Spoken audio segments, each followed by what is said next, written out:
প্রিয় দর্শক, সংবাদ পর্যালোচনামূলক অনুষ্ঠান প্রাণফুটে নিউজ এন্ড ভিউজে আপনাদের সবাইকে স্বাগত জানাচ্ছি। সঙ্গে আছেন হাসান আহমেদ চৌধুরী কিরণ। দর্শক, আলোচনার জন্য আজ আমাদের স্টুডিওতে অতিথি হিসেবে উপস্থিত আছেন doctor Zia Rahman, chairman criminology বিভাগ, ঢাকা বিশ্ববিদ্যালয়, এবং একই সাথে রয়েছেন ব্যারিস্টার রুমিন ফারহানা, অ্যাডভোকেট, সুপ্রিম কোর্ট। আমি দুজনকে স্বাগত জানাচ্ছি আমাদের আজকের প্রাণফুটে নিউজ এন্ড ভিউজ অনুষ্ঠানে। দর্শক, শুরুতে আমরা গত রাতে বাংলা বিষয়ে যে সংবাদগুলো শিরোনাম হয়েছিল সেগুলো একটু দেখে নিই।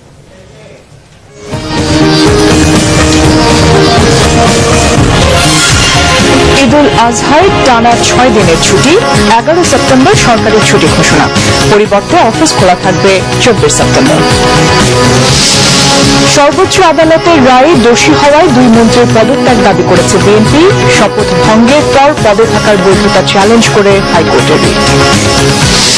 হিমঘর ঠিকমতো কাজ না করায় জঙ্গিদের লাশ নিয়ে বিপাকে ঢাকা মেডিকেল। ডিএনএ পরীক্ষা সম্পন্ন না হওয়ায় দাফন করা যাচ্ছে না, জানিয়েছে ডিএমপি। পশু কোরবানির 48 ঘণ্টার মধ্যে বর্জ্য অপসারণের নির্দেশ মেয়রের। আসন্ন ঈদকে সামনে রেখে সাতক্ষীরায় ভারতীয় গরুর আমদানি কম। দর্শক, আমরা শুরুটা দেখলাম। শুরুটা যেটি ছিল যে ঈদুল আজহার যে ছুটি সেটি ঘোষিত হয়ে গিয়েছে এবং মানুষ মনের আনন্দ ঈদ করার জন্য নানা পরিকল্পনা করার যে বিষয়টি সেটি আমরা দেখতে পাচ্ছি অলরেডি শুরু হয়েছে এবং ঈদের আনন্দ সবাই উপভোগ করবেন সেই প্রত্যাশা রেখে আমরা শুরু করছি। আমি সর্বপ্রথমে জিয়া ভাই আপনাকে দিয়ে শুরু করতে চাই। সেটি হচ্ছে যে আমরা আমাদের শিরোনাম এবং অন্যান্য টেলিভিশন পত্রপত্রিকাও দেখতে পেয়েছি। সেটি হচ্ছে 2 মন্ত্রীর শপথ ভঙ্গ নিয়ে সেটি আমরা বেশ বড় আকারে এটি কভার হয়েছে দেখেছি এবং যেটি আমরা জানি যে গত বৃহস্পতিবার আপিল বিভাগের ওয়েবসাইটে প্রকাশিত রায় কোট আনকোট করে বলছি যে সংবিধানে দণ্ডিত আইনের শাসন রক্ষায় যে শপথ নিয়েছে যারা, সেই দায়িত্বের প্রতি তারা অবহেলা করেছে, তারা আইন লঙ্ঘন করেছে এবং সংবিধান রক্ষা সংরক্ষণে তাদের শপথ ভঙ্গ হয়েছে। এই অবস্থায় 2 মন্ত্রীর মন্ত্রিত্ব থাকা নিয়ে আমরা প্রশ্ন উঠতে দেখেছি। মুক্তিযোদ্ধা মন্ত্রী আকম মোজাম্মেল তিনি যেটি বলেছেন যে তিনি জেনে শুনে শপথ ভঙ্গ করেননি, তার মন্তব্য। এই অবস্থায় বিএনপিও দেখেছি 2 মন্ত্রী নৈতিক, আমরা মদুদ সাহেবকে দেখেছি বলার জন্য। তো এই অবস্থায় 2 মন্ত্রীর শপথ ভঙ্গ হলে তারা কি মন্ত্রিত্বে থাকতে পারেন কিনা বা সংবিধানের কোনো বিষয় আছে কিনা, আপনি কিভাবে দেখছেন বিষয়টাকে? সংবিধানের বিষয়টি নিশ্চয়ই ভালো বলতে পারবেন, কিন্তু আমি যেটা মনে করি যে এটি যেটা একটা ভালো লক্ষণ যে অ্যাটলিস্ট আমাদের এখানে যে জুডিশিয়ারি নিয়ে যে ধরনের কথা উঠতো, এটা যে জুডিশিয়ারি নিরপেক্ষভাবে কাজ করছে, কিংবা আমাদের যে যারা এক্সিকিউটিভ বডিতে আছেন বা আমরা যারা পলিসি মেকার মূলত, তারা যে আইনের ঊর্ধ্বে না, তাদেরকে জবাবদিহিতার মধ্যে আনা হয়েছে। আমি মনে করি এটি হচ্ছে সবচেয়ে বড় দিক এই জিনিসটিতে। আর কি হবে, আমরা এখনো যেহেতু এটার কোন রকম রায় হয়নি, আমরা এটা হয়তো ভবিষ্যৎবাণী আমরা করতে পারছি না, কিন্তু কথা হচ্ছে যে এর মধ্য দিয়ে আমি এইটুকু মনে করি যে অন্তত পক্ষে যে জুডিশিয়ারি এবং লেজিসলেচারের মধ্যে যে এক ধরনের যে আমি বলবো যে ইন্ডিপেন্ডেন্ট ক্যাপাসিটি দুটো সংগঠন, দুটো ইনস্টিটিউশনের মধ্যে যে একটা, আমি মনে করি যে এটা একটা প্রোগ্রেশন, আমি মনে করি যে একটি প্রোগ্রেস, এবং এটাই আমরা দেখতে চাই। ডেফিনেটলি এখানে আমাদের এখানে দীর্ঘদিন আমরা জানি যে পলিটিশিয়ানরা নানা রকম কথা বলেন, কথার মধ্যে তাদের অনেক সময় অনেক ধরনের কথা থাকে যেগুলো হয়তো সাধারণ মানুষও কিন্তু এটা মেনে নেয় না বা তাদের মধ্যে। But at the same time আমি মনে করি যে এটি একটি ট্রানজিশনাল ফেজ। নিশ্চয়ই আমরা হয়তো এমন কিছু দেখতে পাবো যার মধ্য দিয়ে ট্রানজিশন ফেজ যেটা মনে করছি এই কারণে যে এগুলো কিন্তু আগে আমরা দেখিনি। এই জন্য আমি বলছি যেটা মৌলিকভাবে আমাদের বাংলাদেশের যে ডেভেলপমেন্ট হচ্ছে, আমি প্রথমবারের ঘটনা এটি নাকি? আমি প্রথমবার আমি যাই এক্স্যাক্টলি, আমার কাছে মনে হচ্ছে সেই রকমই।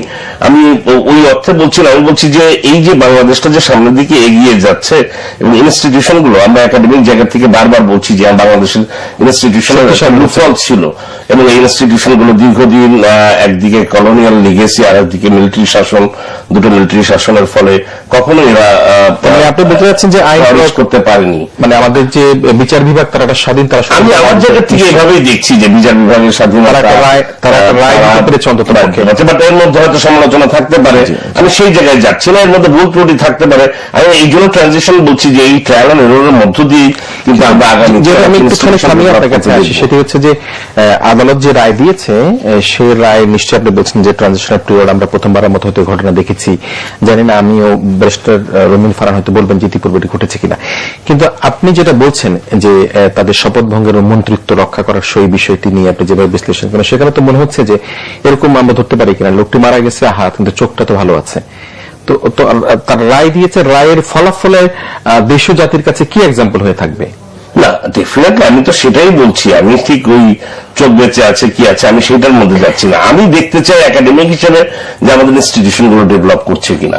সেই জায়গা থেকে আমি মনে করি যে জুডিশিয়ারি যে পদক্ষেপ নিয়েছে, আর এর মধ্যে সমালোচনা আলোচনা থাকতে পারে, কিন্তু আমি যেটা বলতে চাচ্ছি যে এই ট্রায়াল এন্ড এররের মধ্য দিয়ে এখানে ভুলভ্রান্তিও থাকতে পারে, এক পক্ষের হয়তো বেশি হতে পারে, আর এক পক্ষের কম হতে পারে।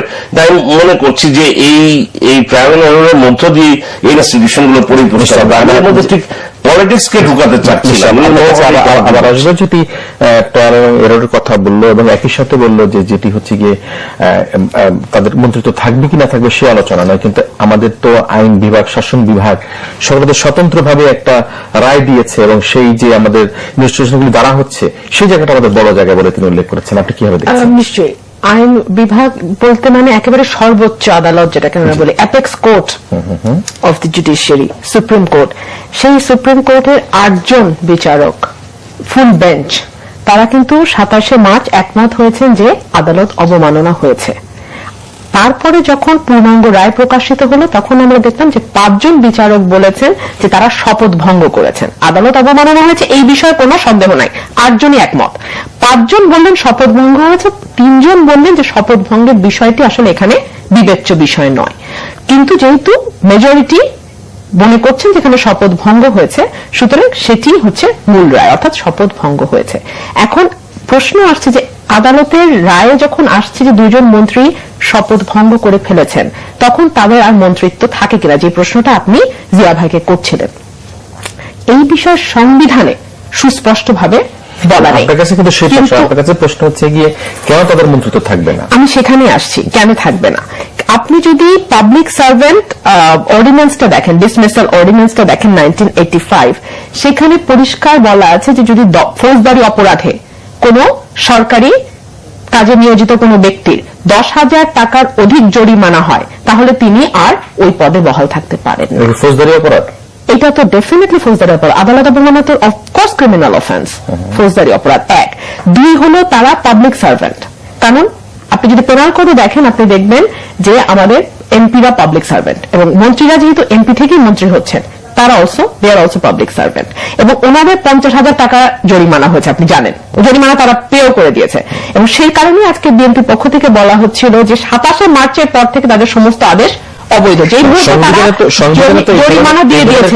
বিষয় সংবিধানে স্পষ্টভাবে লেখা নাই, সুতরাং আপনারা আপনাদের মন গড়া ভাবে যদি বলেন, না মন গড়া ভাবে তো বলছি না, আমি তো আপনাকে আইনটা দিয়ে বললাম যে এই আইন অনুযায়ী সে আইনে কি কোথাও বলা আছে 10,000 টাকার অধিক যদি জরিমানা হয় ফৌজদারি অপরাধে তাহলে আপনি আর ওই পদে থাকতে পারবেন না। ওনারা অলরেডি 50,000 টাকা জরিমানা দিয়ে দিয়েছেন। আর আপনি যদি মুজিবের কথা তোলেন, আপনি এটা পাকিস্তানের প্রাইম মিনিস্টার, উনি 2012 সালে ইউসুফ রাজা গিলানি, উনি এই ধরনের একটি কারণে ওনাকে পদত্যাগ করতে হয়েছিল।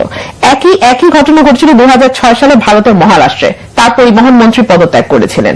একই ঘটনা ঘটেছিল 1982 সালে কেরালায়, মন্ত্রী পদত্যাগ করেছেন। অর্থাৎ নজির যে নাই তা না, বাংলাদেশে প্রথম হতে পারে কিন্তু বিশ্বে বা উপমহাদেশে এই নজির আছে। এবং আরেকটা বিষয় দেখুন, এরকম ঘটনা যদি ঘটতে থাকে এবং তারপরে যদি কোন রকমের স্টেপ নেওয়া না হয় তাহলে দেখা যাবে কি মন্ত্রীরা যেরকম লাগামহীন ভাবে বক্তব্য দিয়ে যান, যেভাবে আদালতকে চ্যালেঞ্জ করে বক্তব্য দিয়ে যান। কারণ এই মামলাটিতে আমরা দেখেছি যে এমন ভাবে মন্ত্রীরা বক্তব্য দিয়েছেন যে একটি বিশেষ মামলার রায় কি হবে সেটা তারা এক ধরনের নির্দেশনা দিচ্ছিলেন আদালতকে। এবং সেই আদালত কোন আদালত? দি supreme court of Bangladesh, the apex court of the country. সেই আদালতকে তারা একভাবে নিয়ন্ত্রণের চেষ্টা, সেটা বক্তৃতার মাধ্যমে, সেটা বিবৃতির মাধ্যমে, যেভাবেই হোক না কেন, এবং সেটা রাইটলি আদালত তার নজরে এনেছে এবং আদালতের 8 জন বিচারক একমত হয়েছেন যে এখানে আদালত অবমাননা হয়েছে। এখন আপনি যদি তাদের বিরুদ্ধে কোনো ব্যবস্থা না নেন, আজকে ওনারা বলছে, কালকে আরেকজন বলবে, পরশু আরেকজন বলবে, একটা টোটাল অ্যানার্কির মধ্যে চলে যাবে। রবিন ফারহানা, আপনাকে মনে রাখতে হবে বিদেশে কিন্তু রেল দুর্ঘটনা ঘটলে সে রেলমন্ত্রী পদত্যাগ করে। সুতরাং সেই উদাহরণ কিন্তু বাংলাদেশের প্রেক্ষাপটে দিয়ে আপনি সেটি নেই। আমাদের সংবিধানের এমন কোন ধারা বা উপধারা আছে কিনা যেখানে বলা হবে তারা যদি শপথ ভঙ্গ করা হয়, সংবিধানের কথা যদি বলো তাহলে সংবিধান নিয়ে চলবে, সংবিধানের বাইরে আমরা কেউ না। না, সংবিধান অনুযায়ী কিন্তু সমস্ত আইন তৈরি হয়। সেই আইনেরই একটা হচ্ছে পাবলিক সার্ভেন্ট ডিসমিসাল অর্ডিন্যান্স। জানি না সেই বিষয়ে হয়তো সেই আইন অনুযায়ী আমি যেটা বললাম যে 10,000 টাকার অধিক যদি জরিমানা হয় তাহলে তারা থাকতে পারে না, এক। আর দুই হলো যে সংবিধানের মাত্র দুটো ধারা বাদে 153টি অনুচ্ছেদ আছে। সেই 153টি অনুচ্ছেদে কোনোটার ভঙ্গ হলে কি হবে সেটা কোথাও কিন্তু সংবিধানে বলা নাই, কোনোটার বেলায় বলা নাই। এটা বলে বিশেষ করে না, কোনোটার ব্যাপারেই বলা নাই।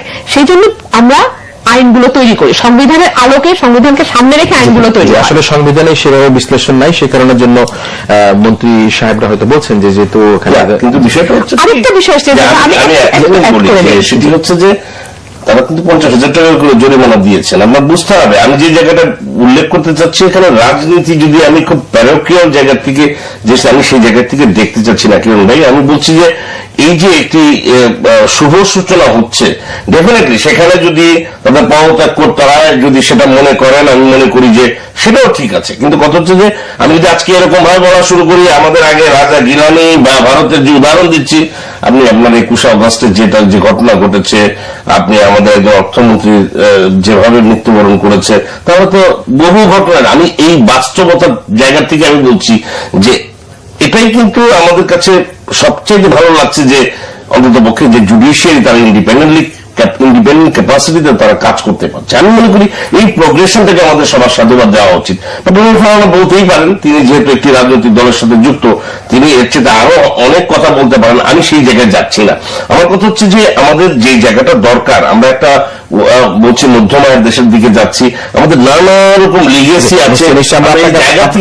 আপনার কাছে আবার আসবো, মধ্যমায়ের দেশে যাচ্ছি বিধায় কি আমরা এগুলি আইনের শাসন বা আমাদের সুশাসন প্রতিষ্ঠা করবো কিনা সেটি আমরা আলোচনা। 10 সেকেন্ডের মধ্যে আপনার আলোচনা পাওয়ার বিরুদ্ধে যেতে চাই। আপনি কি বলতে চেয়েছিলেন একটু বিশ্লেষণ? আমি ছোট্ট করে বলতে চেয়েছিলাম যে একজন মন্ত্রী বোধহয় বলেছেন যে উনি জানতেন না। তো ইগনোরেন্স ইজ নো ডিফেন্স। আপনি আইনটা জানেন না বা আপনি আইনটা আগে পড়েননি বা আইনটার ব্যাপারে আপনার কোনো ধারণা ছিল না, তার মানে এই নয় যে আপনার বিচার হবে না। আইন না জানাটা কিন্তু কোনো ডিফেন্স হতে পারে না। এটা বলাই আছে, আইনেই বলা আছে যে ignorance of law is no defence. দর্শক, আমরা দেখছিলাম আমাদের প্রাণফোড়া নিউজ এন্ড ভিউজ। আমরা একটা ছোট্ট বিরতি নিতে যাচ্ছি এবং বিরতির পর আবার আপনাদের কাছে ফিরে আসবো। নিশ্চয়ই আপনারা আমাদের সাথেই থাকবেন।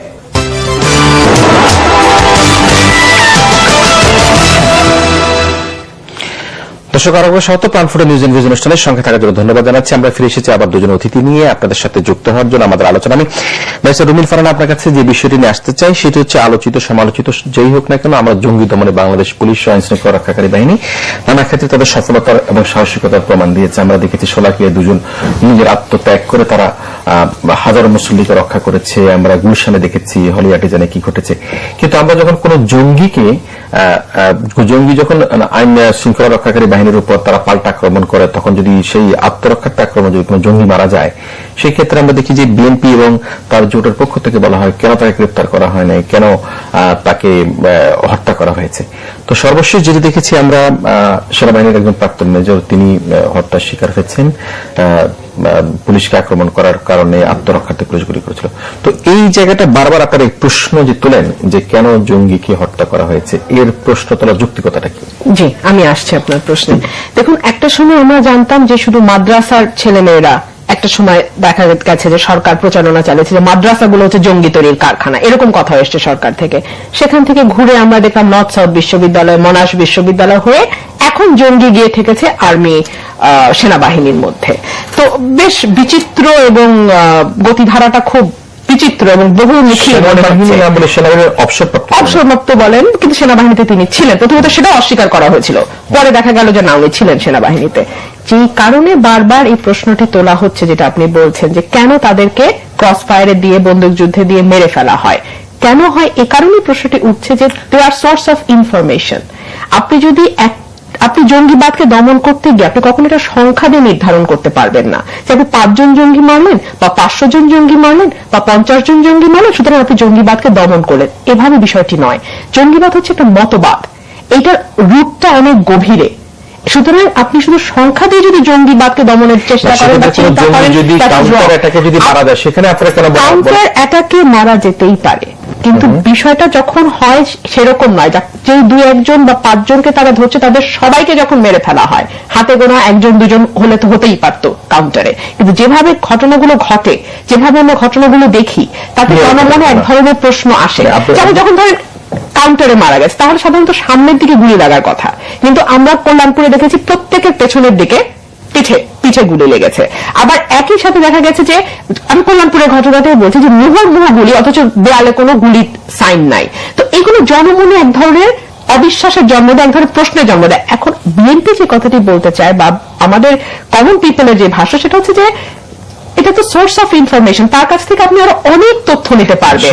সেখানে আপনি যদি তাকে প্রথমেই শেষ করে দেন, তাহলে তো আর কোনো তথ্য আসে না। দ্বিতীয়ত হচ্ছে আরেকটা বিষয় আমাকে বলতে হবে আইনজীবী হিসেবে এবং একজন মানবাধিকার কর্মী হিসেবে, যে প্রত্যেকটা মানুষের বিচার পাওয়ার অধিকার আছে, সে যেই হোক না কেন। প্রত্যেকটি মানুষের, বাংলাদেশের 16 কোটি মানুষের বিচার পাওয়া, এটা ফান্ডামেন্টাল রাইট। আপনি তাকে বিচারের আওতায় আনবেন, আপনি তাকে বিচার করবেন, এবং যদি মনে করেন আইন অনুযায়ী তার সর্বোচ্চ সাজা হওয়া, নিশ্চয়ই তার সর্বোচ্চ সাজা হবে, কিন্তু আপনি তাকে আইনের আওতায় আনছেন না। কিন্তু এই ফলে যেটা হয় যে অনেক সময় দেখা যায় অনেক নিরীহ মানুষ, আপনার হয়তো কারো প্রতি পার্সোনাল কোনো গ্রাজ আছে, সেক্ষেত্রে আপনি যেটি বলছেন যে সেটা মেটাচ্ছে আপনার তরফ থেকে। আপনি বলার চেষ্টা অনেক সময় দেখা যায় গুম হয়ে যাচ্ছে, অনেক সময় বিএনপি দাবি করে যে তাদের নেতা কর্মীদের গুম করে দিয়ে পরে বলা হচ্ছে যে তারা নিখোঁজ হয়ে গেছে, জঙ্গি তালিকায় চলে গেছে। আবার দেখা যাচ্ছে যে আপনি গ্রেফতার বাণিজ্য করছেন, আপনি জঙ্গি সাঁড়াশি দমনের নামে, সাঁড়াশি অভিযানের নামে আপনি 15,000 লোক গ্রেফতার করলেন, পরে দেখা গেল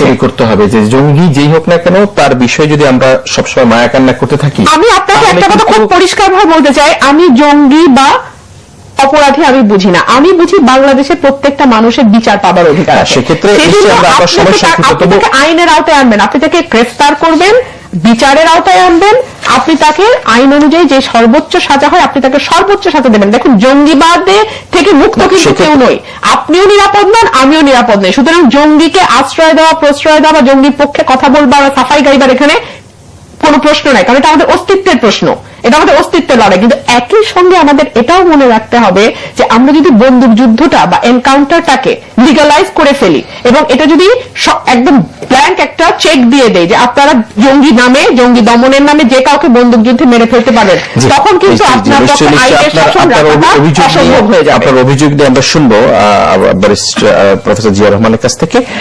আমরা দেখেছি যে এককভাবে কিন্তু মানুষ জঙ্গি হয়ে যায়, যেমন মনে করেন দেখা যাচ্ছে ট্রাক চালাতে পারে, ট্রাক নিয়ে উঠে গেল একেবারে একটা মিছিলের উপর বা কোনো সমাবেশের উপর। এই যে মনস্তাত্ত্বিক বিষয়টি যেটি ব্যারিস্টার রুমিন ফারহান বলার চেষ্টা করলো, সেটি হচ্ছে যে দেখেন মাদ্রাসা, কলেজ, প্রাইভেট বিশ্ববিদ্যালয় এবং একই সাথে সেনাবাহিনী, তো প্রাক্তন সেনাবাহিনীর একজন কর্মকর্তা সে অভিযোগ যুক্ত হচ্ছে। এই যে মনস্তাত্ত্বিক যে পরিবর্তনটি, এটি কেন মানুষের মধ্যে হচ্ছে? আপনার সাবজেক্টের সাথে রিলেট করে আপনি কিভাবে এটাকে ব্যাখ্যা করবেন? আমি এটি বলার আগে আমি একটি কথা বলার দরকার। আমার মনে হয় যে রুমিন ফারহান যেভাবে বলছেন, আমার কাছে খুব মনে হচ্ছে যে দেখেন, আপনি ক্রস ফায়ার, আপনি এই যে কি বলে আটক বাণিজ্য এবং এখন যে এনকাউন্টারের যে মৃত্যু বা আমরা যেটাকে বলছি কাউন্টার ইনসার্জেন্সিতে যে মৃত্যু, এই মৃত্যুকে আমি একই করে দেখলাম। আমার মনে হয় এই জায়গাটাই বিএনপি বারবার ভুল করছে। আমার কাছে মনে হচ্ছে যে বিএনপি যে রাজনীতির মধ্যে ছিল, যেহেতু আমি এটা বলছি, রুমিন ফারহানা যেহেতু একটি ভালো পোস্ট পেয়েছেন, আমরা জানি, কংগ্রাচুলেট করছি তাকে, সেই জায়গা থেকে আমি কথাটি বলছি যে এই জায়গাটা যতক্ষণ পর্যন্ত বাংলাদেশ জাতীয়তাবাদী দল অনুধাবন করতে না পারবে, সমগ্র বাংলাদেশ কিন্তু একেবারে ঐক্যবদ্ধ হয়ে গেছে। আমি বলছি পুরো জঙ্গি দমনের ক্ষেত্রে আপনি যেভাবে একটা সোশ্যাল মুভমেন্ট হয়েছে এবং এই গভর্নমেন্টের পক্ষে কিন্তু এক ধরনের ইনডাইরেক্ট লেজিটিমেসি আছে বলেই কিন্তু মানুষ কিন্তু আপনি সর্বশ্রেণী পেশার মানুষ কিন্তু এটার বিরুদ্ধে প্রতিবাদ করছে, রাস্তায় নেমে আসছে, কেউ কিন্তু প্রশ্ন তুলছে না জঙ্গি। আপনার প্রশ্ন হচ্ছে যে এরা কি জঙ্গি কিনা। আপনি যদি কাউন্টার টেররিজম, কাউন্টার ইনসার্জেন্সির সমসাময়িক সময়ের যে অভিজ্ঞতা দেখেন, আপনি ইউনাইটেড স্টেটস দেখেন, আপনি কানাডার পার্লামেন্টে যে ঘটনা ঘটেছে, ফ্রান্সের যে ঘটনা ঘটেছে, বেলজিয়ামে যে ঘটনা ঘটেছে, মিউনিকে যে ঘটনা ঘটেছে, এই সমস্ত ঘটনায় কিন্তু আপনি দেখেছেন সবাই কিন্তু মৃত্যুবরণ করেছে। সো কাজেই মানে এই ধরনের ঘটনায় কাউকে জিয়ে রেখে আপনি সাথে সাথে আপনি নিজে কিন্তু আঘাতপ্রাপ্ত হতে পারেন। একজন পুলিশ অফিসার, একজন মিলিটারি অফিসার যখন কোনো মানে এই ধরনের এনকাউন্টারে যায়, সে নিশ্চয়ই ওখানে তার, আপনি খেয়াল করেছেন যে মেজরের কথা বলা হয়েছে, সেখানে পত্রিকা এসছে, প্রথমে আমরা কিন্তু জানতাম না, পরে পত্রিকা এসে ধস্তাধস্তি হয়েছে, এক পর্যায়ে তাদেরকে গুলি করে, তাকে কিন্তু ধরে আনার চেষ্টা করা হয়েছিল।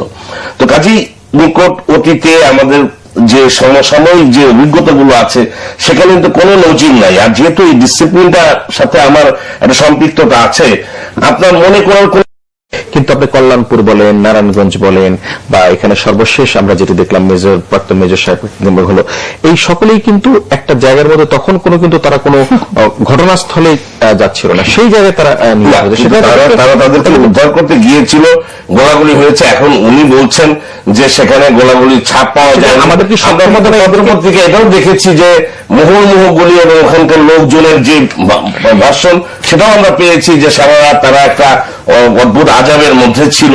কল্যাণপুরের প্রচুর মানে আমরা এরকম ওখানে যারা বসবাস করেন তাদের ভাষণটা পেয়েছি। আমার কথা হচ্ছে যে এই সময়টায় বাংলাদেশের ইমেজ, আমাদের যে স্টেক হোল্ডাররা আছে, ব্যবসায়ী থেকে শুরু করে বিভিন্ন জায়গায়, এই ম্যাগনিচিউড চিন্তা করে আপনাকে কিন্তু সাধারণ ক্রস ফায়ার, যেটা নিয়ে আমরা সমালোচনা করি, তার সাথে যদি আপনি এটা শেষ করতে চাই না, এটা আপনি যে কথাটা বলছেন ভেরি রাইটলি পয়েন্টেড, যে তারা একটা ঘরের মধ্যে আছে, তাহলে পুলিশের প্রশিক্ষণটা কি?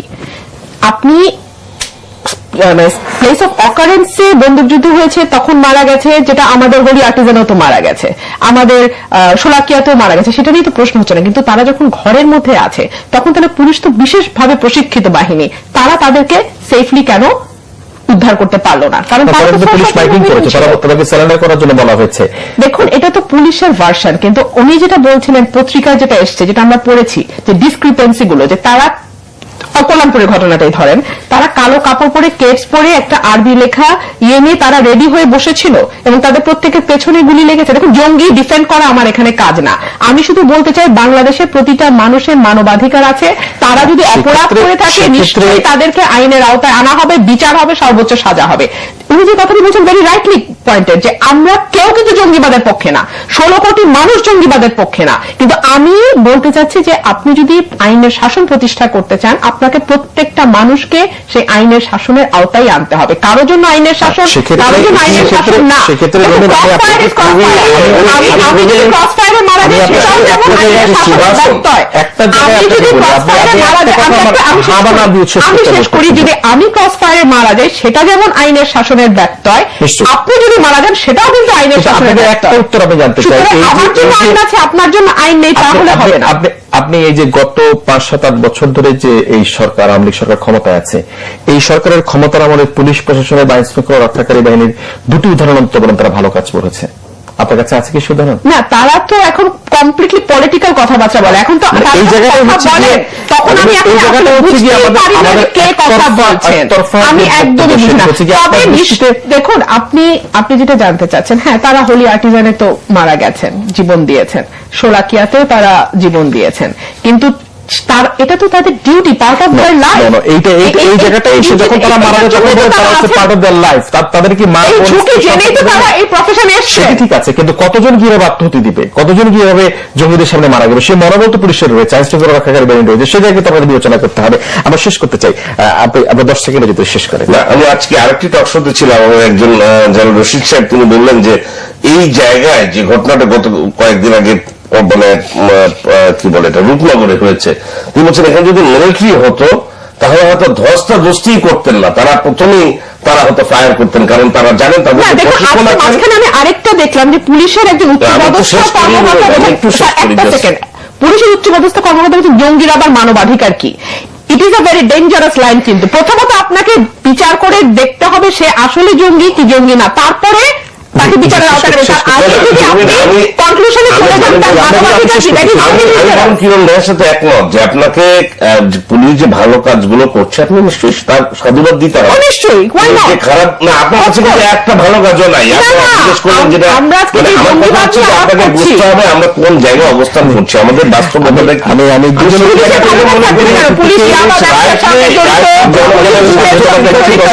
জঙ্গি দমন করা আমাদের লড়াই এবং জঙ্গিকে দমন করতে হবে। সেই জঙ্গি দমনের প্রত্যয় নিয়ে আমরা আজকে সকলে সম্মিলিতভাবে কাজ করছি। আইন শৃঙ্খলা রক্ষাকারী বাহিনী আজকে সাধারণ মানুষের পাশে রয়েছে এবং থাকবে, এটি আমাদের প্রত্যাশা। এবং আপনারা যারা আজকে আমাদের অনুষ্ঠান দেখলেন, আপনাদের সবাইকে আগামী অনুষ্ঠান দেখার আমন্ত্রণের মধ্যে দিয়ে আজকের মতো প্রাণফোটা নিউজ এন্ড ভিউজ এখানেই শেষ করছি। আগামীকাল দেখাবো অন্য কোনো অতিথির সাথে। ততক্ষণ পর্যন্ত আপনারা ভালো থাকবেন, সুস্থ থাকবেন, সকলে মিলে ভীষণ ভালো থাকবেন।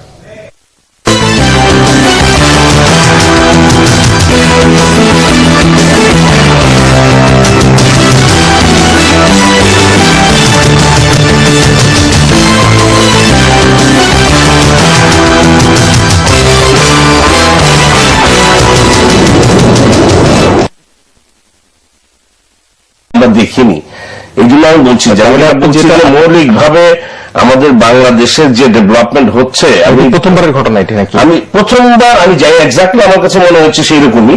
আমি ওই অর্থে বলছি না, আমি বলছি যে এই যে বাংলাদেশটা যে সামনের দিকে এগিয়ে যাচ্ছে এবং ইনস্টিটিউশন গুলো, আমরা একাডেমিক জায়গা থেকে বারবার বলছি যে বাংলাদেশের ইনস্টিটিউশনের লুফল ছিল এবং এই ইনস্টিটিউশন গুলো দীর্ঘদিন একদিকে কলোনিয়াল লিগেসি আর একদিকে মিলিটারি শাসন, দুটো মিলিটারি শাসনের ফলে কখনো এরা আপনি বলতে চাচ্ছেন যে আইন করতে পারেনি। মানে আমাদের যে বিচার বিভাগ তারা স্বাধীন, তারা আমি আমার জায়গা থেকে এভাবেই দেখছি যে বিচার বিভাগের স্বাধীনতা,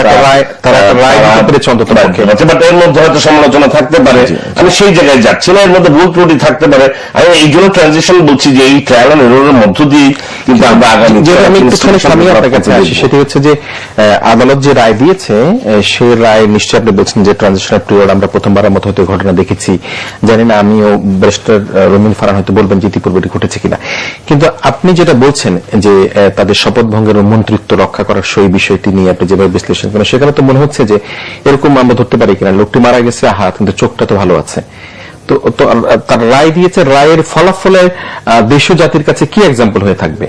না, ডেফিনেটলি আমি তো সেটাই বলছি। আমি ঠিক ওই চোখ বেঁচে আছে কি আছে আমি সেটার মধ্যে যাচ্ছি না। আমি দেখতে চাই একাডেমিক হিসেবে যে আমাদের ইনস্টিটিউশন গুলো ডেভেলপ করছে কিনা।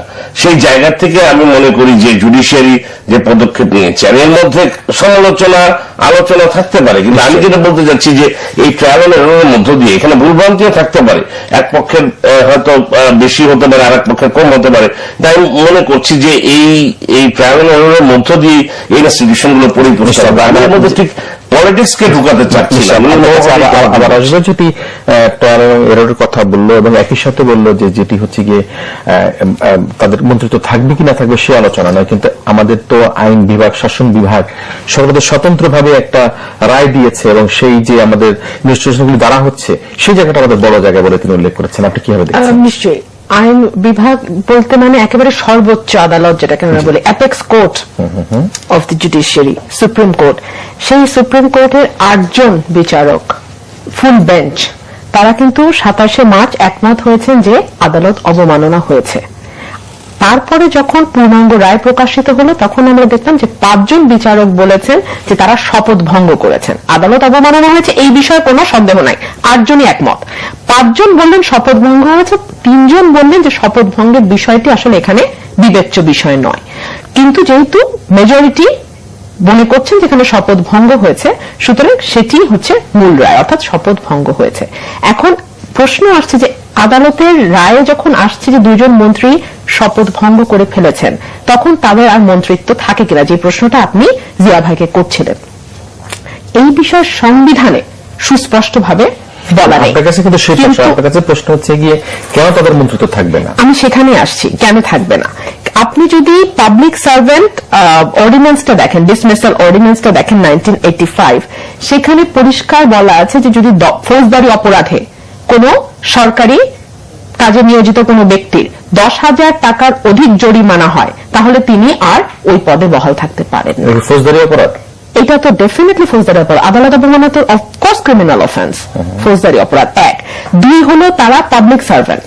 কারণ আপনি যদি পেনাল কোডে দেখেন আপনি দেখবেন যে আমাদের এমপিরা পাবলিক সার্ভেন্ট এবং মন্ত্রীরা যেহেতু এমপি থেকেই মন্ত্রী হচ্ছেন, তারা দে আর অলসো পাবলিক সার্ভেন্ট। এবং ওনাদের 50,000 টাকা জরিমানা হয়েছে, আপনি জানেন, জরিমানা তারা পেও করে দিয়েছে। এবং সেই কারণে আজকে বিএনপির পক্ষ থেকে বলা হচ্ছিল যে 27শে মার্চের পর থেকে তাদের সমস্ত আদেশ অবৈধ, যেই মুহূর্তে তারা জরিমানা দিয়ে দিয়েছে। কোনো বিষয় সংবিধানে স্পষ্টভাবে লেখা নাই, সুতরাং আপনারা আপনাদের মন গড়া ভাবে যদি বলেন, না মন গড়া ভাবে তো বলছি না, আমি তো আপনাকে আইনটা দিয়ে বললাম যে এই আইন অনুযায়ী সে আইনে কি কোথাও বলা আছে 10,000 টাকার অধিক যদি জরিমানা হয় ফৌজদারি অপরাধে, তাহলে আপনি আর ওই পদে থাকতে পারবেন না। ওনারা অলরেডি 50,000 টাকা জরিমানা দিয়ে দিয়েছেন। আর আপনি যদি মুজিবের কথা তোলেন, আপনি এটা পাকিস্তানের প্রাইম মিনিস্টার, উনি 2012 সালে ইউসুফ রাজা গিলানি, উনি এই ধরনের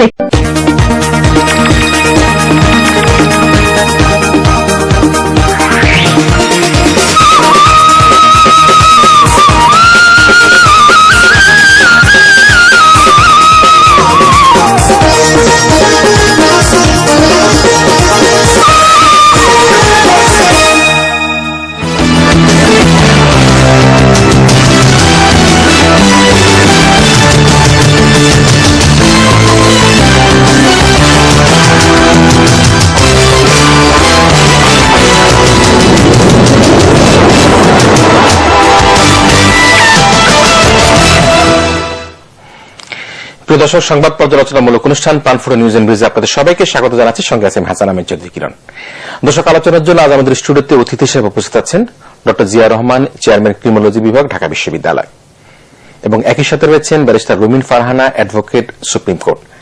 আমি দুজনকে স্বাগত জানাচ্ছি আমাদের আজকের প্রাণফুটে নিউজ এন্ড ভিউজ অনুষ্ঠানে। দর্শক, শুরুতে আমরা গত রাতে বাংলা বিষয়ে যে সংবাদগুলো শিরোনাম হয়েছিল সেগুলো একটু দেখে নিই।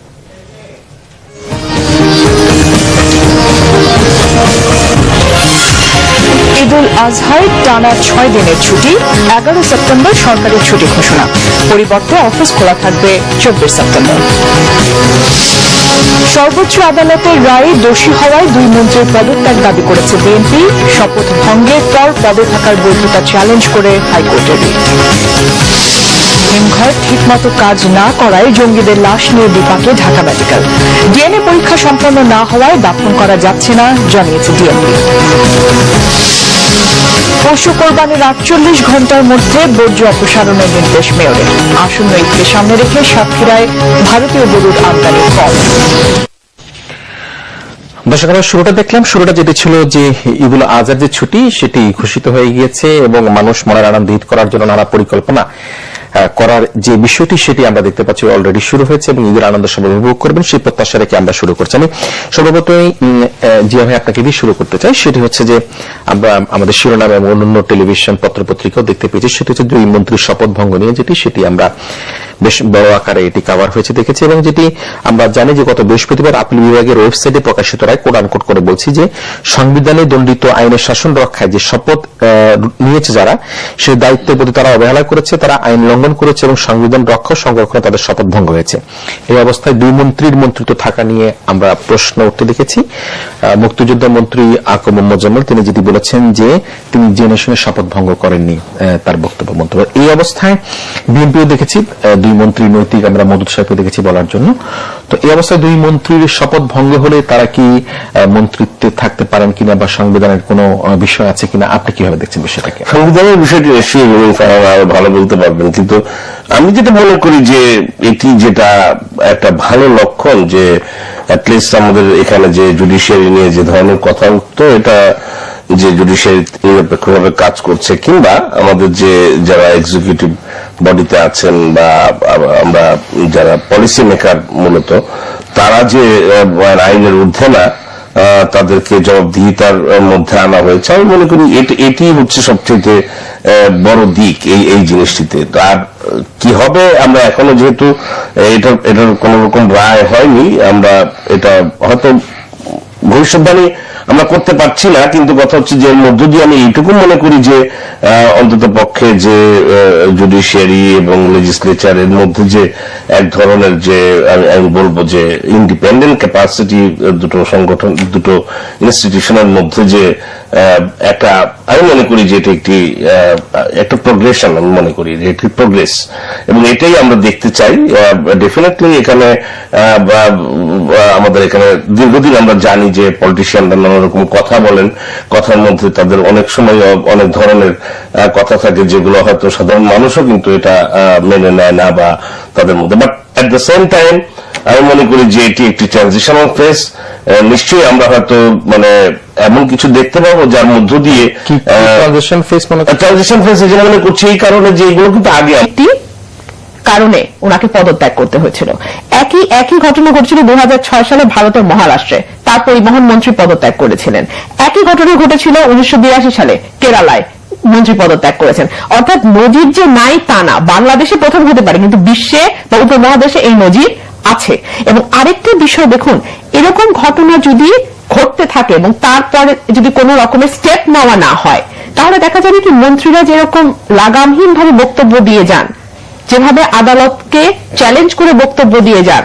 কারণ এই মামলাটিতে আমরা দেখেছি যে এমন ভাবে মন্ত্রীরা বক্তব্য দিয়েছেন যে একটি বিশেষ মামলার রায় কি হবে সেটা তারা এক ধরনের নির্দেশনা দিচ্ছিলেন আদালতকে। এবং সেই আদালত কোন আদালত?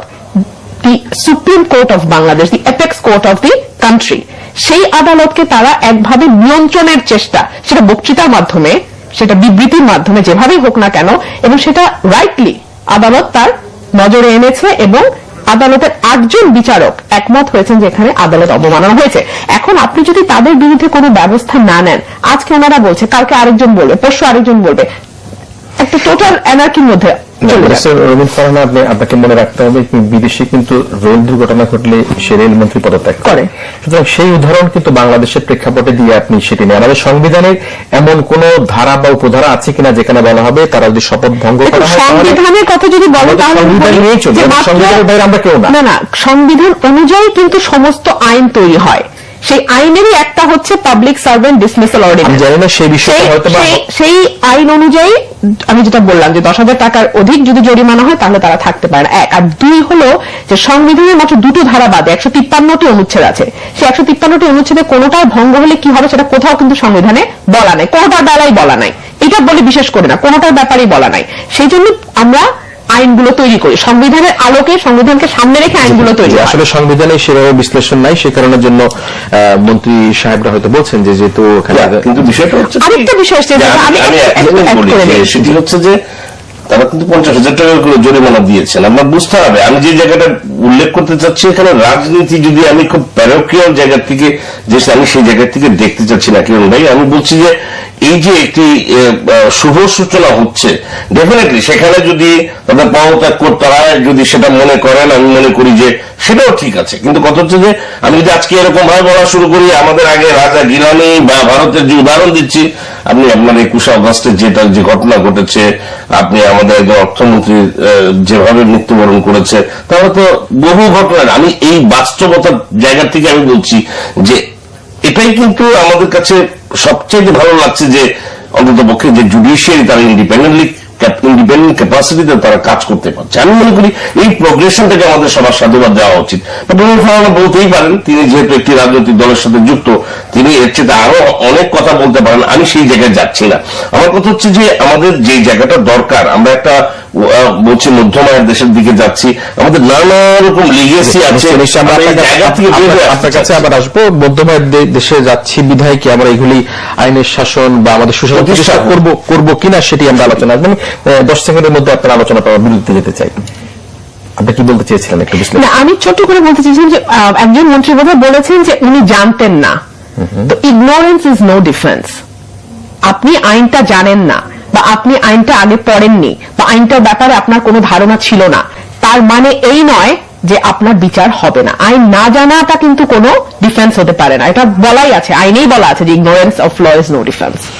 দর্শক, আমরা দেখছিলাম আমাদের প্রাণফোড়া নিউজ এন্ড ভিউজ। আমরা ছোট্ট বিরতি নিতে চাচ্ছি এবং বিরতির পর আবার আপনাদের কাছে ফিরে আসবো। নিশ্চয়ই আপনারা আমাদের সাথেই থাকবেন।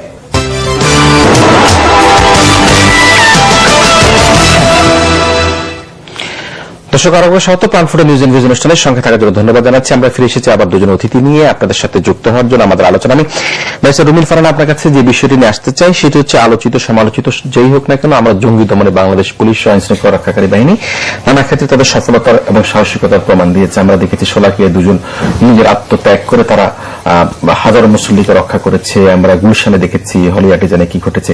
কিন্তু আমরা দেখেছি যে এককভাবে কিন্তু মানুষ জঙ্গি হয়ে যায়। যেমন মনে করেন দেখা যায় ট্রাক চালাতে পারে, ট্রাক নিয়ে উঠে গেল একেবারে একটা মিছিলের উপর বা কোনো সমাবেশের উপর। এই যে মনস্তাত্ত্বিক বিষয়টি যেটি ব্যারিস্টার রুমিন ফারহানা বলার চেষ্টা করলো সেটি হচ্ছে হচ্ছে যে দেখলেন মাদ্রাসা, কলেজ, প্রাইভেট বিশ্ববিদ্যালয় এবং একই সাথে সেনাবাহিনী, তো প্রাক্তন সেনাবাহিনীর একজন কর্মকর্তা সে অভিযুক্ত হচ্ছে। এই যে মনস্তাত্ত্বিক যে পরিবর্তনটি, এটি কেন মানুষের মধ্যে হচ্ছে? আপনার সাবজেক্টের সাথে রিলেট করে আপনি কিভাবে এটাকে ব্যাখ্যা করবেন? আমি এটি বলার আগে আমি একটি কথা বলার দরকার। আমার মনে হয় যে রুমিন ফারহানা যেভাবে বলছেন, আমার কাছে খুব মনে হচ্ছে যে দেখেন, আপনি ক্রস ফায়ার, আপনি এই যে কি বলে আটক বাণিজ্য এবং এখন যে এনকাউন্টারের যে মৃত্যু, বা আমরা যেটাকে বলছি কাউন্টার ইনসার্জেন্সিতে যে মৃত্যু, এই মৃত্যুকে আমি একই করে দেখলেন। আমার মনে হয় এই জায়গাটাই বিএনপি বারবার ভুল করছে। আমার কাছে মনে হচ্ছে যে বিএনপি যে রাজনীতির মধ্যে ছিল, যেহেতু আমি এটা বলছি, রুমিন ফারহানা যেহেতু একটি ভালো পোস্ট পেয়েছেন, আমরা জানি, কংগ্রাচুলেট করছি তাকে, সেই জায়গা থেকে আমি কথাটি বলছি যে এই জায়গাটা যতক্ষণ পর্যন্ত বাংলাদেশ জাতীয়তাবাদী দল অনুধাবন করতে না পারবে, সমগ্র বাংলাদেশ কিন্তু একেবারে ঐক্যবদ্ধ হয়ে গেছে। আমি বলছি পুরো জঙ্গি দমনের ক্ষেত্রে আপনি যেভাবে একটা সোশ্যাল মুভমেন্ট হয়েছে, এবং এই গভর্নমেন্টের পক্ষে কিন্তু এক ধরনের ইনডাইরেক্ট লেজিটিমেসি আছে বলেই কিন্তু মানুষ কিন্তু, আপনি সর্বশ্রেণী পেশার মানুষ কিন্তু এটার বিরুদ্ধে প্রতিবাদ করছে, রাস্তায় নেমে আসছে। কেউ কিন্তু প্রশ্ন তুলছে না জঙ্গি। আপনার প্রশ্ন হচ্ছে যে এরা কি জঙ্গি কিনা। আপনি যদি কাউন্টার টেরোরিজম, কাউন্টার ইনসার্জেন্সির সমসাময়িক সময়ের যে অভিজ্ঞতা দেখেন, আপনি ইউনাইটেড স্টেটস দেখেন, আপনি কানাডার পার্লামেন্টে যে ঘটনা ঘটেছে, ফ্রান্সের যে ঘটনা ঘটেছে, বেলজিয়ামে যে ঘটনা ঘটেছে, মিউনিকে যে ঘটনা ঘটেছে, এই সমস্ত ঘটনায় কিন্তু আপনি দেখেছেন সবাই কিন্তু মৃত্যুবরণ করেছে। সো কাজেই মানে এই ধরনের ঘটনায় কাউকে জিয়ে রেখে আপনি সাথে সাথে আপনি নিজে কিন্তু আঘাতপ্রাপ্ত হতে পারেন। একজন পুলিশ অফিসার, একজন মিলিটারি অফিসার তারা যখন কোনো মানে এই ধরনের এনকাউন্টারে যায়, সে নিশ্চয়ই ওখানে আপনি খেয়াল করেছেন যে মেজরের কথা বলা হয়েছে, সেখানে পত্রিকা এসছে, প্রথমে আমরা কিন্তু জানতাম না, পরে পত্রিকা এসে ধস্তাধস্তি হয়েছে, এক পর্যায়ে তাদেরকে গুলি করে তাকে কিন্তু ধরে আনার চেষ্টা করা হয়েছিল। তো কাজেই নিকট অতীতে আমাদের যে সমসাময়িক যে অভিজ্ঞতাগুলো আছে, সেখানে কিন্তু কোনো নজির নাই। আর যেহেতু এই ডিসিপ্লিনটার সাথে আমার একটা সম্পৃক্ততা আছে, আপনার মনে করার কিন্তু আপনি কল্যাণপুর বলেন, নারায়ণগঞ্জ বলেন, বা এখানে সর্বশেষ আমরা যেটি দেখলাম প্রাক্তন মেজর সাহেব হলো, এই সকলেই কিন্তু একটা জায়গার মধ্যে তখন কিন্তু তারা কোনো ঘটনাস্থলে যাচ্ছিল না, সেই জায়গায় তারা তারা তাদেরকে উদ্ধার করতে গিয়েছিল, গোলাগুলি হয়েছে। এখন উনি বলছেন যে সেখানে গোলাগুলির ছাপ পাওয়া যায়। আমাদের কি পত্রিকা এটাও দেখেছি যে মুহুর্মুহ গুলি এবং ওখানকার লোকজনের যে ভাষণ, সেটাও আমরা পেয়েছি যে সারা রাত তারা একটা অদ্ভুত আজাবের মধ্যে ছিল। কল্যাণপুরের প্রচুর মানে আমরা এরকম ওখানে যারা বসবাস করেন তাদের ভাষণটা পেয়েছি। আমার কথা হচ্ছে যে এই সময়টায় বাংলাদেশের ইমেজ, আমাদের যে স্টেক হোল্ডাররা আছে, ব্যবসায়ী থেকে শুরু করে বিভিন্ন জায়গায়, এই ম্যাগনিটিউড চিন্তা করে আপনাকে কিন্তু সাধারণ ক্রস ফায়ার, যেটা নিয়ে আমরা সমালোচনা করি, তার সাথে যদি আপনি এটা শেষ করতে চান না, এটা আপনি যে কথাটা বলছেন ভেরি রাইটলি পয়েন্টেড, যে তারা একটা ঘরের মধ্যে আছে, তাহলে পুলিশের প্রশিক্ষণটা কি? আপনি প্লেস অফ অকারেন্সে বন্দুকযুদ্ধ হয়েছে, তখন মারা গেছে, যেটা আমাদের হলি আর্টিজানও তো মারা গেছে, আমাদের শোলাকিয়াতেও মারা গেছে, সেটা নিয়ে তো প্রশ্ন হচ্ছে না। কিন্তু তারা যখন ঘরের মধ্যে আছে, তখন তাহলে পুলিশ তো বিশেষভাবে প্রশিক্ষিত বাহিনী, তারা তাদেরকে সেফলি কেন উদ্ধার করতে পারলো না? কারণ পুলিশ মাইকিং করেছে, তাদেরকে সারেন্ডার করার জন্য বলা হয়েছে। দেখুন, এটা তো পুলিশের ভার্সন, কিন্তু উনি যেটা বলছিলেন, পত্রিকায় যেটা এসছে, যেটা আমরা পড়েছি, যে ডিসক্রিপেন্সি গুলো, যে তারা কল্যাণপুরের ঘটনাটাই ধরেন, তারা কালো কাপড় পরে, কেপস পরে, একটা আরবি লেখা নিয়ে তারা রেডি হয়ে বসেছিল, এবং তাদের প্রত্যেকের পেছনে গুলি লেগেছে। দেখুন, জঙ্গি ডিফেন্ড করা আমার এখানে কাজ না। আমি শুধু বলতে চাই, বাংলাদেশের প্রতিটা মানুষের মানবাধিকার আছে। তারা যদি অপরাধ করে থাকে, নিশ্চয়ই তাদেরকে আইনের আওতায় আনা হবে, বিচার হবে, সর্বোচ্চ সাজা হবে। উনি যে কথাটি বলছেন ভেরি রাইটলি পয়েন্টেড, যে আমরা কেউ কিন্তু জঙ্গিবাদের পক্ষে না, 16 কোটি মানুষ জঙ্গিবাদের পক্ষে না। কিন্তু আমি বলতে চাই, কোন জঙ্গি যখন আইন শৃঙ্খলা রক্ষাকারী বাহিনীর উপর তারা পাল্টা আক্রমণ করে, তখন যদি সেই আত্মরক্ষার্থে আক্রমণ, যদি কোন জঙ্গি মারা যায়, সেই ক্ষেত্রে আমরা দেখি যে বিএনপি এবং তার জোটের পক্ষ থেকে বলা হয় কেন তাকে গ্রেপ্তার করা হয় নাই, কেন তাকে হত্যা করা হয়েছে। তো সর্বশেষ যেটি দেখেছি আমরা, সেনাবাহিনীর একজন প্রাক্তন মেজর, তিনি হত্যার শিকার হয়েছেন, পুলিশকে আক্রমণ করার কারণে আত্মরক্ষার্থে পুলিশ গুলি করেছিল। তো এই জায়গাটা বারবার আপনার এই প্রশ্ন যে তোলেন যে কেন জঙ্গিকে হত্যা করা হয়েছে, এর প্রশ্ন তোলার যৌক্তিকতাটা কি? জি, আমি আসছি আপনার প্রশ্নে। দেখুন, একটা সময় আমরা জানতাম যে শুধু মাদ্রাসার ছেলেমেয়েরা একটা সময় দেখা গেছে যে সরকার প্রচারণা চালিয়েছে যে মাদ্রাসাগুলো হচ্ছে জঙ্গি তৈরির কারখানা, এরকম কথা এসছে সরকার থেকে। সেখান থেকে ঘুরে আমরা দেখলাম নর্থ সাউথ বিশ্ববিদ্যালয়, মনাশ বিশ্ববিদ্যালয় হয়ে এখন জঙ্গি গিয়ে ঠেকেছে আর্মি সেনাবাহিনীর মধ্যে। তো বেশ বিচিত্র এবং গতিধারাটা খুব বিচিত্র এবং বহুমুখী মনে হচ্ছে। অবসরপ্রাপ্ত বলেন, কিন্তু সেনাবাহিনীতে তিনি ছিলেন। প্রথমত সেটা অস্বীকার করা হয়েছিল, পরে দেখা গেল যে না, উনি ছিলেন সেনাবাহিনীতে। যেই কারণে বারবার এই প্রশ্নটি তোলা হচ্ছে, যেটা আপনি বলছেন যে কেন তাদেরকে ক্রস ফায়ারে দিয়ে, বন্দুক যুদ্ধে দিয়ে মেরে ফেলা হয়, কেন হয়, এ কারণেই প্রশ্নটি উঠছে যে দে আর সোর্স অফ ইনফরমেশন। আপনি জঙ্গিবাদকে দমন করতে গিয়ে আপনি কখনো এটা সংখ্যা দিয়ে নির্ধারণ করতে পারবেন না যে আপনি 5 জন জঙ্গি মারলেন বা 500 জন জঙ্গি মারলেন বা 50 জন জঙ্গি মারলেন, সুতরাং আপনি জঙ্গিবাদকে দমন করলেন। এভাবে বিষয়টি নয়। জঙ্গিবাদ হচ্ছে একটা মতবাদ, এইটার রুটটা অনেক গভীরে। সুতরাং আপনি শুধু সংখ্যা দিয়ে যদি জঙ্গিবাদকে দমনের চেষ্টা করেন বা চিন্তা করেন, কাউন্টার অ্যাটাকে মারা যেতেই পারে, কিন্তু বিষয়টা যখন হয় সেরকম নয় যে 2-1 জন বা 5 জনকে তারা ধরছে, তাদের সবাইকে যখন মেরে ফেলা হয়, হাতে গোনা 1-2 জন হলে তো হতেই পারত কাউন্টারে। কিন্তু যেভাবে ঘটনাগুলো ঘটে, যেভাবে আমরা ঘটনাগুলো দেখি, তাতে জনমনে এক ধরনের প্রশ্ন আসে। যেমন যখন ধরেন কাউন্টারে মারা গেছে, তাহলে সাধারণত সামনের দিকে গুলি লাগার কথা, কিন্তু আমরা কল্যাণপুরে দেখেছি প্রত্যেকের পেছনের দিকে পিঠে গুলি লেগেছে। আবার একই সাথে দেখা গেছে যে, আমি কল্যাণপুরের ঘটনাটাই বলছি, যে মুহুর্মুহু গুলি, অথচ দেয়ালে কোনো গুলির সাইন নাই। তো এগুলো জনমনে এক ধরনের অবিশ্বাসের জন্ম দেয়, এক ধরনের প্রশ্নের জন্ম দেয়। এখন বিএনপি যে কথাটি বলতে চায় বা আমাদের কমন পিপলের যে ভাষা, সেটা হচ্ছে যে এটা তো সোর্স অফ ইনফরমেশন, তার কাছ থেকে আপনি আরো অনেক তথ্য নিতে পারবেন। সেখানে আপনি যদি তাকে প্রথমেই শেষ করে দেন, তাহলে তো আর কোনো তথ্য আসছে না। দ্বিতীয়ত হচ্ছে আরেকটা বিষয় আমাকে বলতে হবে আইনজীবী হিসেবে এবং একজন মানবাধিকার কর্মী হিসেবে, যে প্রত্যেকটা মানুষের বিচার পাওয়ার অধিকার আছে, সে যেই হোক না কেন। প্রত্যেকটি মানুষের, বাংলাদেশের 16 কোটি মানুষের বিচার পাওয়া, এটা ফান্ডামেন্টাল রাইট। আপনি তাকে বিচারের আওতায় আনবেন, আপনি তাকে বিচার করবেন, এবং যদি মনে করেন আইন অনুযায়ী তার সর্বোচ্চ সাজা হওয়া, নিশ্চয়ই তার সর্বোচ্চ সাজা হবে, কিন্তু আপনি তাকে আইনের আওতায় আনছেন না। কিন্তু এই ফলে যেটা হয় যে অনেক সময় দেখা যায় অনেক নিরীহ মানুষ, আপনার হয়তো কারো প্রতি পার্সোনাল কোনো গ্রাজ আছে, সেক্ষেত্রে আপনি যদি বলছেন যে সেটা মেটাচ্ছে আপনার পরে থেকে, অনেক সময় দেখা যায় গুম হয়ে যাচ্ছে। অনেক সময় বিএনপি দাবি করে যে তাদের নেতাকর্মীদের গুম করে দিয়ে পরে বলা হচ্ছে যে তারা নিখোঁজ হয়ে গেছে, জঙ্গি তালিকায় চলে গেছে। আবার দেখা যাচ্ছে যে আপনি গ্রেফতার বাণিজ্য করছেন, আপনি জঙ্গি সাঁড়াশি দমনের নামে, সাঁড়াশি অভিযানের নামে আপনি 15,000 লোক গ্রেফতার করলেন, পরে দেখা গেল করতে হবে যে জঙ্গি যেই হোক না কেন, তার বিষয়ে যদি আমরা সবসময় মায়া কান্না করতে থাকি। আমি আপনাকে একটা কথা খুব পরিষ্কার ভাবে বলতে চাই, আমি জঙ্গি বা অপরাধী আমি বুঝি না, আমি বুঝি বাংলাদেশের প্রত্যেকটা মানুষের বিচার পাবার অধিকার আছে। সেক্ষেত্রে আপনি আইনের আওতায় আনবেন, আপনি তাকে গ্রেফতার করবেন, বিচারের আওতায় আনবেন, আপনি তাকে আইন অনুযায়ী যে সর্বোচ্চ সাজা হয় আপনি তাকে সর্বোচ্চ সাজা দেবেন। দেখুন, জঙ্গিবাদে থেকে মুক্ত কিন্তু কেউ নই, আপনিও নিরাপদ নন, আমিও নিরাপদ নই। সুতরাং জঙ্গিকে আশ্রয় দেওয়া, প্রশ্রয় দেওয়া বা জঙ্গির পক্ষে কথা বলবা বা সাফাই গাইবার এখানে কোনো প্রশ্ন নাই, কারণ এটা আমাদের অস্তিত্বের প্রশ্ন, এটা আমাদের অস্তিত্বের লড়াই। কিন্তু একই সঙ্গে আমাদের এটাও মনে রাখতে হবে যে আমরা যদি বন্দুক যুদ্ধটা বা এনকাউন্টারটাকে লিগালাইজ করে ফেলি এবং এটা যদি একদম ব্ল্যাঙ্ক একটা চেক দিয়ে দেয় যে আপনারা জঙ্গি নামে, জঙ্গি দমনের নামে যে কাউকে বন্দুক যুদ্ধে মেরে ফেলতে পারেন, তখন কিন্তু আপনার পক্ষে আইনের শাসন রাখাটা অসম্ভব হয়ে যাবে। আপনার অভিযোগ নিয়ে আমরা শুনবো প্রফেসর জিয়া রহমানের কাছ থেকে।